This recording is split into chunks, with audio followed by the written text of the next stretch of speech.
بسم اللہ الرحمن الرحیم۔ السلام علیکم۔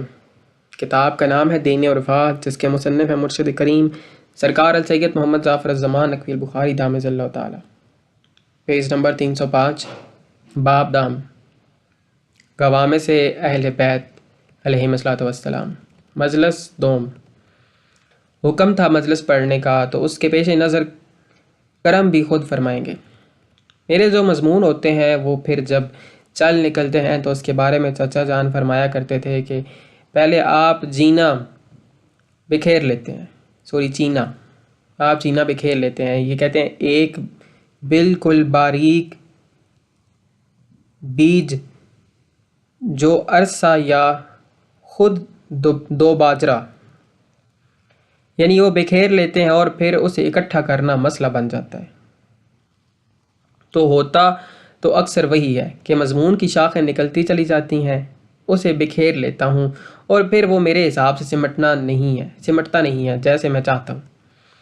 اصل میں ہوتا یہ ہے کہ اپنے طور پہ جس وقت میں تیاری کرتا ہوں نا مجلس کی، تو جتنا میرا اندازہ ہوتا ہے کہ میں اتنا پڑھوں گا تو موقع پہ پڑھنا میری تو توقع سے زیادہ ہو جاتا ہے، اور اسی طرح ادھر سے مجالس کم ہو جاتی ہیں۔ تو میں یہ گزارش کر رہا تھا آپ کے سامنے، جو میرا موضوع ہے میں اب اس کی طرف آ جاؤں اور فٹافٹ آ جاؤں۔ میں نے آپ کے سامنے اپنی سابقہ مجلس میں بھی یہ نقطہ پیش کیا تھا کہ انانیت مجردہ جس وقت پروردگار عالم کی انا سے نور اول نے ظہور فرمایا، یہی موضوع چلا آ رہا ہے نا جی۔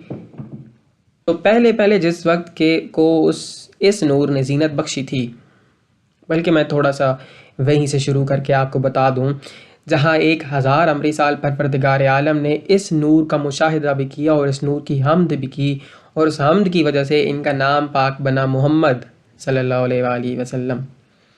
اور اس جگہ اس مقام پہ کہ جہاں انہوں نے زینت بخشی، اس مقام کو پروردگار عالم نے نام دیا مقام محمود، جس کے ضمن میں نے پہلے آیت بھی کوٹ کی تھی، عسیٰ ان یبعثک ربک مقاما محمودا، قرآن کریم۔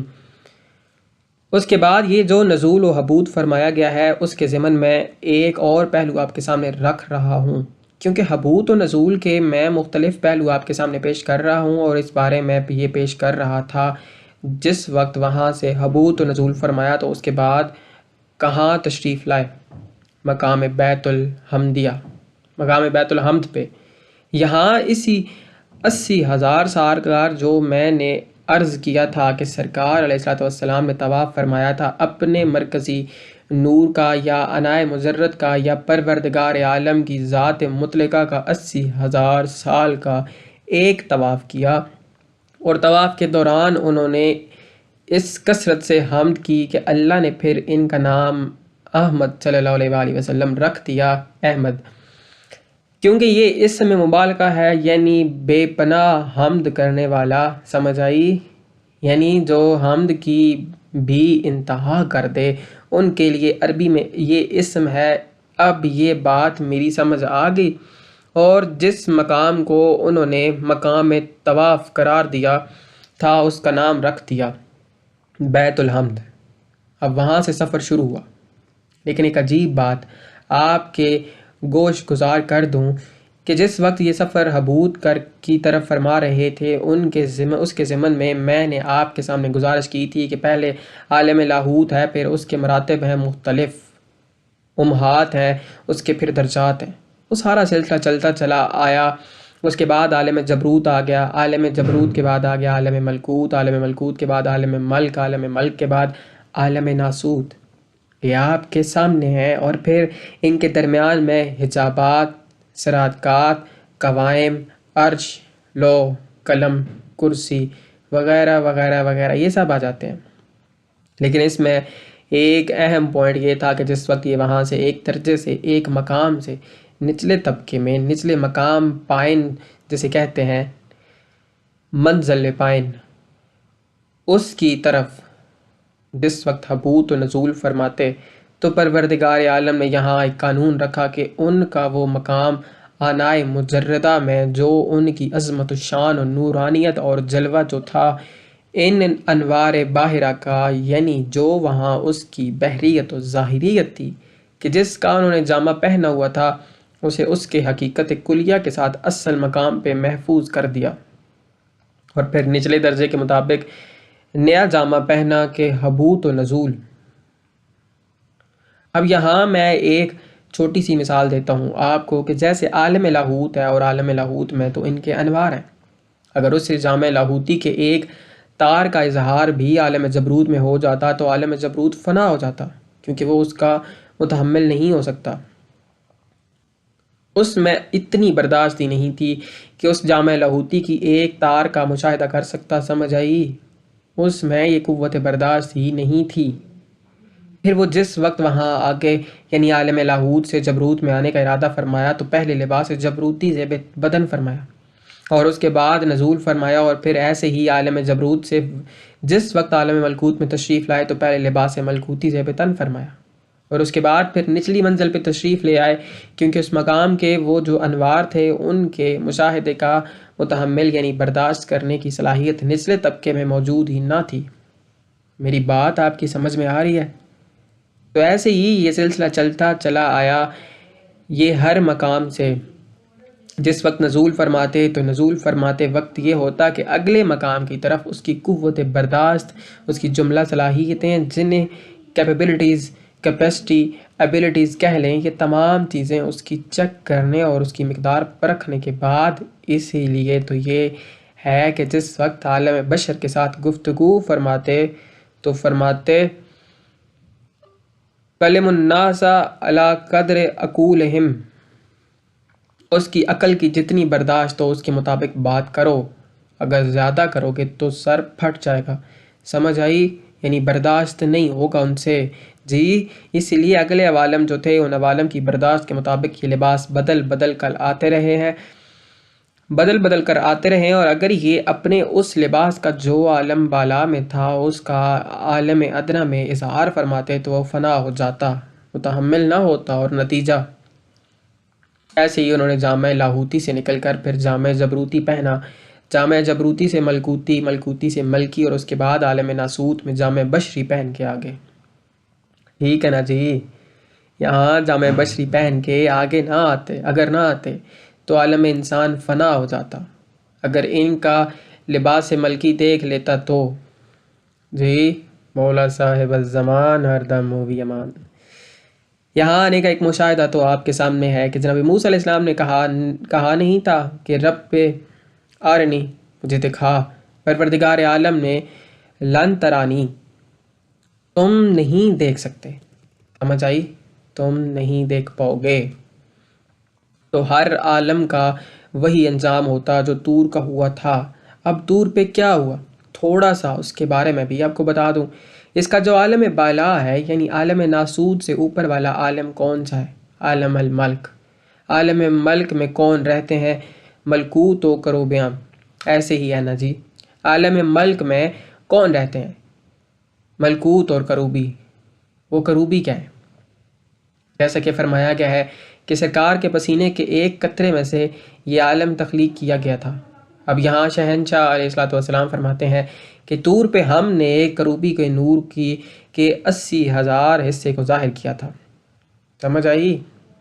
ایک کروبی، یوں سمجھ لیں کہ ان کے جامع ملکی کے وہ جو تار ہائے منور تھے، ان تاروں میں سے ایک تار کے 80,000ویں حصے کا بھی کچھ حصہ جس وقت عالم ناسود پہ ظاہر کیا گیا تو نتیجہ کیا نکلا کہ عالم بشر فنا، جمادات فنا، نباتات فنا، یعنی طور بمع نباتات جمادات جو کچھ اس میں تھا گویا ناسوتیت اس کی فنا کر کے رکھ دی گئی، اور اگر وہ پورا کروبی ظاہر ہو جاتا تو اس دنیا کا ایک کیا حال ہوتا، سمجھ آئی؟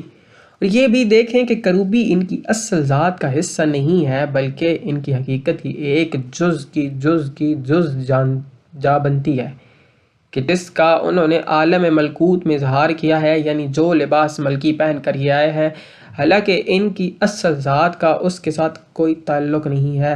تو وہ جو انہوں نے مشاہدہ کیا اس مشاہدے کا انجام کیا ہے؟ کیونکہ جناب موسیٰ علیہ السلام عالم امر کے ساتھ تعلق رکھتے تھے، قریب المرگ وہ بھی ہو گئے تھے، غش انہیں بھی آ گیا تھا، مگر باقی جو نیچے والی مخلوق تھی عالم ناسود کی، ان میں سے ایک بھی نہیں بچا۔ میری بات سمجھ آ رہی ہے؟ مولا صاحب الزمان ہر دم ہو بھی امان۔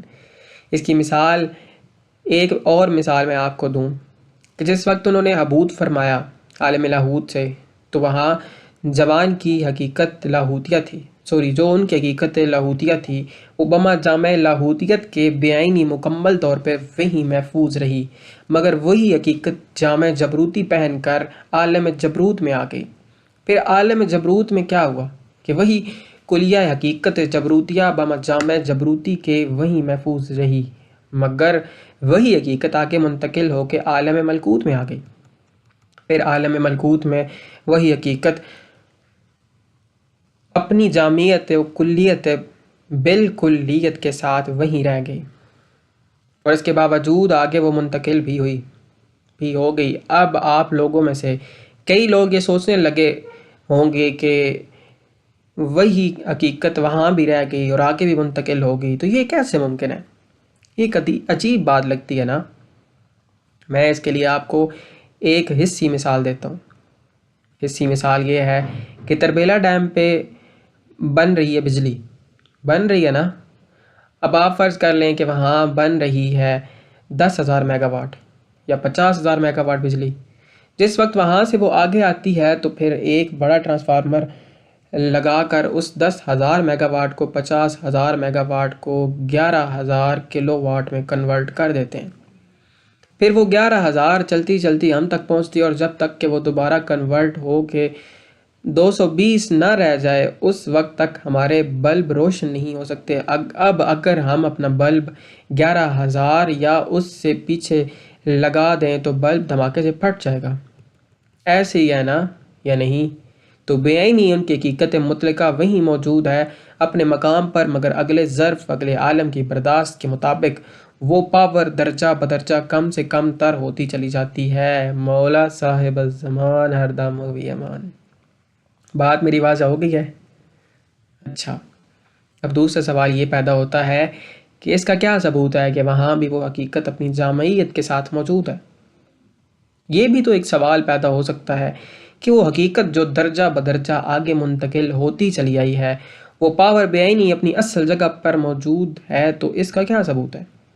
تو اس کا ثبوت یہ ہے کہ مقام معراج اور معراج کے ضمن میں جتنی احادیث سرکار کی موجود ہیں ان تمام کو اکٹھا کر لیں تو آپ دیکھیں گے کہ انہوں نے فرمایا کہ جس وقت ہم پہلے آسمان پہ گئے تو ہمیں اپنے پاک بھائی مولا امیر المومنین علیہ السلام کی زیارت ہوئی۔ پھر دوسرے آسمان پہ پہنچے تو بھی ہم نے بھائی کو دیکھا، تیسرے آسمان پہ پہنچے تو اپنے تمام اوصیاء کو ہم نے دیکھا، چوتھی جگہ پہ دیکھا، فلاں مقام پہ دیکھا، تان کے عرش میں بھی انہیں دیکھا، بلکہ جس وقت ہم مقام عرش پہ پہنچے اور دائیں بائیں نگاہ کی تو وہاں سارے کے سارے یعنی 12-14 سارے موجود تھے، اور ان کے درمیان میں ایک ذات کو دیکھا۔ تو اس وقت ہم نے پوچھا کہ من ھذا القائم علیہ الصلاۃ والسلام و اجل اللہ فرج شریف۔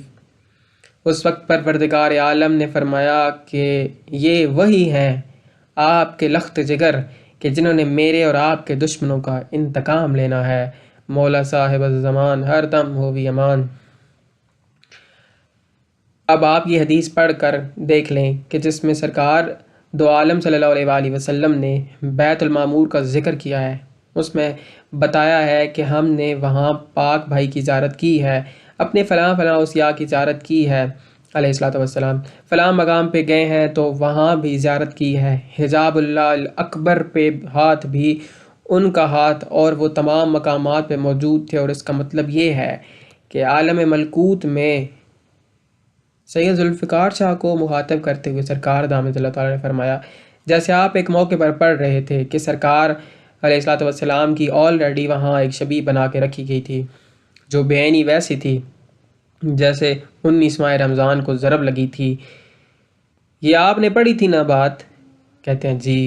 سرکار فرماتے ہیں دراصل وہاں وہ بات اپنی جامعیت کے ساتھ موجود تھے، وہ ذات اپنی جامعیت کے ساتھ موجود تھے، اور وہ صرف ایک شبیہ نہ تھی، سمجھ آئی؟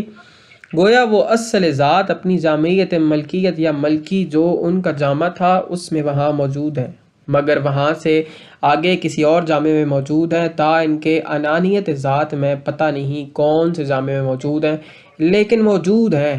سمجھ آئی؟ میں اب اپنی سپیڈ تیز کر رہا ہوں، آپ نے اس حساب سے میرے ساتھ ساتھ سفر کرنا ہے۔ مولا صاحب الزمان حق ہر دم ہو بھی امان۔ اس کے بعد پھر انہوں نے ایک بڑا عجیب سا سسٹم شروع کیا کہ جس وقت انہوں نے اپنا سلسلہ نزول و حبوط شروع کیا عالم پائین، یعنی یوں سمجھ لیں کہ ایک عالم بالا اور دوسرا جو نچلا عالم ہے، اس کے لیے میں بوجہ ادب لفظ پست استعمال نہیں کر سکتا، اس لیے لفظ عالم پائین استعمال کروں گا۔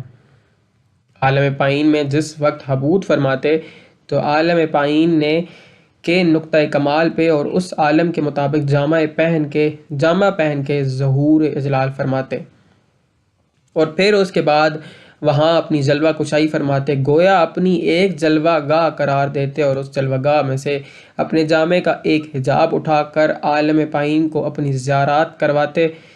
زیارت کراتے اور پروردگار عالم اس پورے عالم کے لیے اس مقام اس جلوہ گاہ کو قبلہ قرار دے دیتا کہ اس عالم کو جتنی بھی مخلوق ہے وہ اس مقام کا کہ جہاں انہوں نے جلوہ دکھایا ہے اسے سجدہ کرے، اور یہی سجدہ اللہ کا سجدہ ہے۔ نعرہ حیدری حق یا علی چشم بدور چشم بدور۔ ایسے ہی انہوں نے اپنا یہ سسٹم شروع کیا کہ پہلے عالم میں انہوں نے جلوہ دکھایا، اور جس مقام پہ جلوہ دکھایا اس مقام کو قبلہ قرار دیا، دلوا کر مسجود عالم بنا دیا۔ مسجود عالم قرار دینے کے بعد پھر باقی امہات المراتب و دیگر درجات پہ تشریف لے آئے۔ ایسے ہی جس درجے میں یہ تشریف لے آتے اس سے نیچے والے درجے کے لیے وہ قبلہ ہوتا، پھر اس سے نیچے والے کے لیے وہ قبلہ ہوتا۔ وجہ کیا ہے؟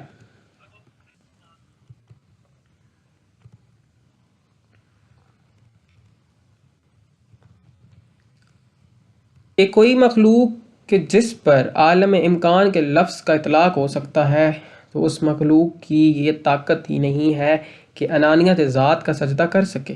کسی سے کہیں کہ اللہ کا سجدہ کر کے دکھائے، کوئی کر سکتا ہے؟ کیا کہیں گے؟ ملا کی دوڑ مسجد تک اور ہمارے سجدے کی دوڑ کعبے تک، یہی کچھ ہے نا۔ اللہ کا بلا واسطہ سجدہ کر کے دکھائے کوئی، بلا واسطہ کوئی سجدہ نہیں کر سکتا۔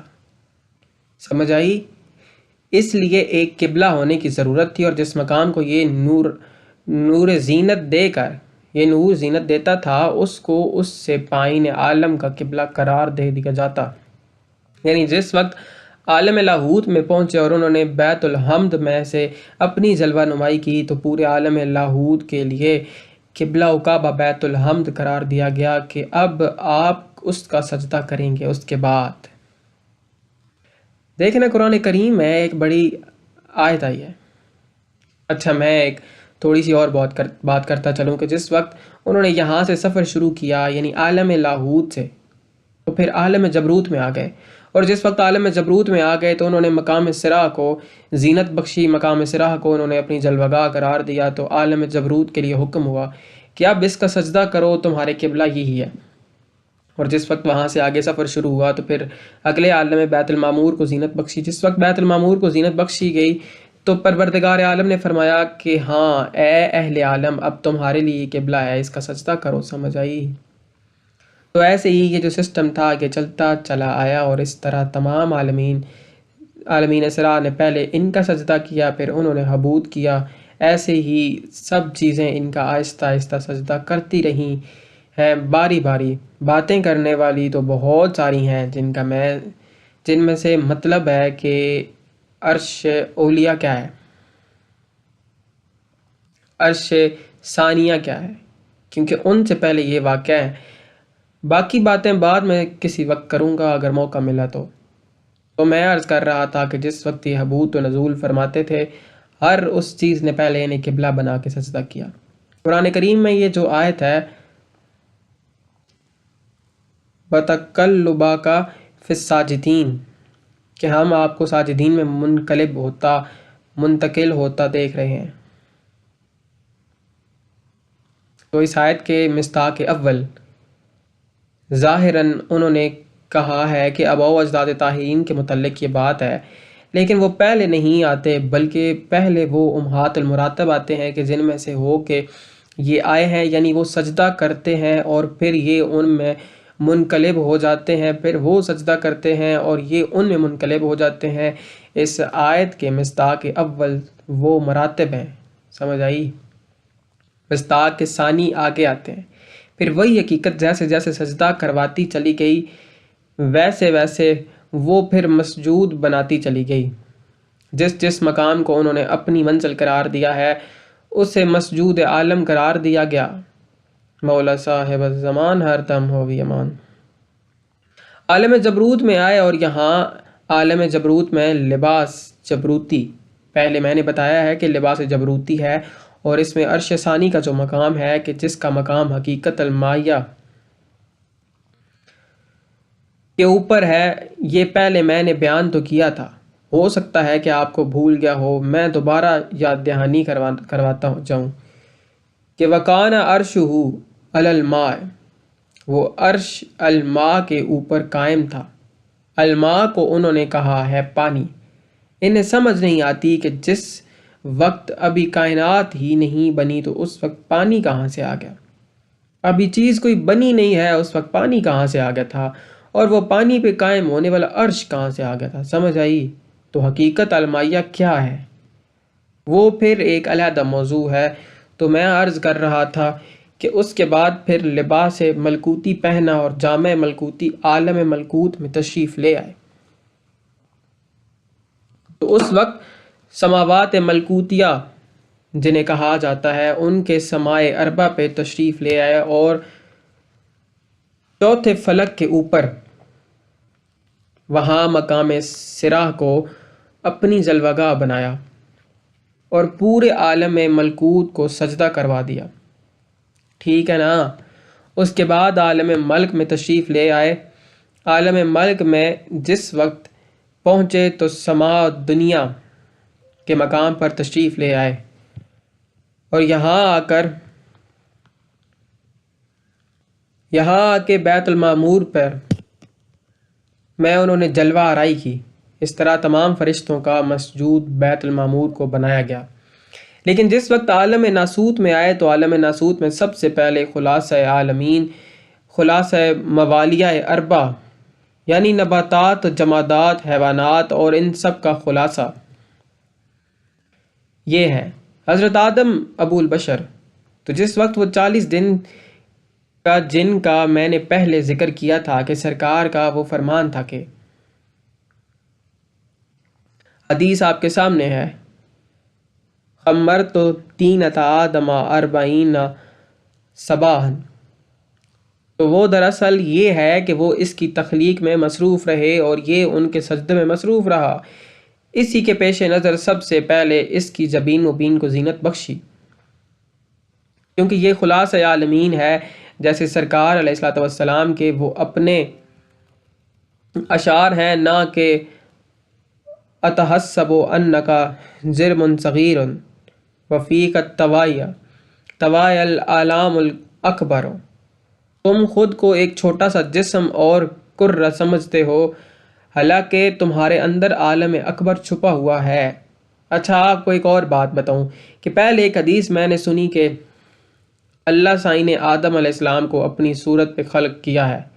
یہاں میں سوچ میں پڑ گیا کہ اللہ سائیں کی صورت یہی ہوگی جو آدم علیہ السلام کی تھی، اور یہی حدیث صرف حدیث نہیں ہے بلکہ حدیث قدسی ہے، اور ساتھ ہی یہ بائبل میں بھی موجود ہے، عہد نامہ جدید کے اندر بھی موجود ہے اور عہد نامہ قدیم کے اندر بھی موجود ہے۔ وہ جو اس کا باب پیدائش اس میں ہے۔ اب وہ کس آدم کی صورت پہ اسے خلق کیا گیا ہے؟ ان اللہ خلق آدم علی صورتہ۔ تو پھر سرکار علیہ السلام نے اپنے خطبات میں فرمایا انا آدم اول، کہ آدم اول ہم ہیں، سمجھ آئی؟ تو اب یہاں ہے کہ آدم اول، تو آدم الاول یہ ذات تھی، اس لیے تو وجہ اللہ قرار پائی ہے، عین اللہ قرار پائی ہے، مولا صاحب الزمان ہر دم ہو امان۔ جناب آدم علیہ السلام کی جبین کو انہوں نے زینت بخشی تو جناب آدم علیہ السلام کو قبلہ موجود قرار دیا۔ اس کے بارے میں نے پچھلی مجلس میں بتایا تھا کہ پورے عالم کا انہیں قبلہ قرار دیا گیا، نہ کہ صرف فرشتوں کا، لہٰذا جو بھی موجود تھا سب کو آرڈر ہے کہ جناب آدم علیہ السلام کا سجدہ کرو۔